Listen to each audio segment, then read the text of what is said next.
Hello friends, Pondicherry to Bangalore என்னோடய ஃப்ரெண்டோடு தான் ரொம்ப வருஷம் கழித்து நான் அவளோட ட்ராவல் பண்ணியிருந்தேன். மார்னிங்கே ரீச் ஆயாச்சு. நாங்கள் ட்ராவல் பஸ் ஏவிஎல்டி ட்ராவல் பஸ்ஸு. அதுலேயும் டாய்லெட் இதெல்லாம் இருக்குது. ஸோ எங்களுக்கு ட்ராவலிங்கே சூப்பராக அமைஞ்சுது.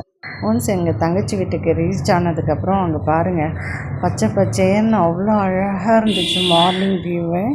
நாங்கள் பார்த்திங்கன்னா ஸ்லீப்பர் பர்த், அதனால் பெருசாக டயர்ட்னஸ் இல்லை.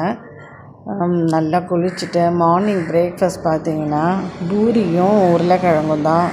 நல்லா சாப்பிட்டுட்டு எங்கே கிளம்பிட்டுருக்கோம், நல்லா சூப்பராக ட்ரெஸ்லாம் போட்டு ரெடி ஆகிட்டு நானும் என் ஃப்ரெண்டு என் தங்கச்சி 3 பேரும் சேர்ந்து இஸ்கான் டெம்பிளுக்கு போகலான்ட்டு கிளம்பிட்டோம். இப்படி தான் நான் ரெடி ஆகிட்டு கிளம்புனேன். பெங்களூரில் இஸ்கான் டெம்பிள் ரொம்பவே ஃபேமஸ். அவ்வளோ நல்லா இருந்தது. என்ன ஒன்று கொஞ்சம் லைட்டாக மழை பெய்ய ஆரம்பிச்சிச்சு. இருந்தாலும் தரிசனம்லாம் அவ்வளோ அழகாக கிடச்சிச்சு. நல்லா திருப்தியாக சாமி கும்பிட்டுட்டு அப்படியே நாங்கள் வீட்டுக்கு கிளம்புனோம். அடுத்த நாள் நல்ல லஞ்செல்லாம் சாப்பிட்டுட்டு பார்த்திங்கன்னா மால் ஆஃப் ஈஸ்கியா அதுக்கு தான் போயிருந்தோம். பெங்களூர் ட்ரிப்பு என் ஃப்ரெண்டோட ரொம்ப நாளைக்கு அப்புறம் என் தங்கச்சி வீட்டுக்கு போயிட்டு அவளோட பசங்களோட ஜாலியாக என்ஜாய் பண்ணிவிட்டு வந்ததில் செம்ம ஹாப்பிங்க. ட்ராவலிங்கும் நல்லா சூப்பராக இருந்துச்சு.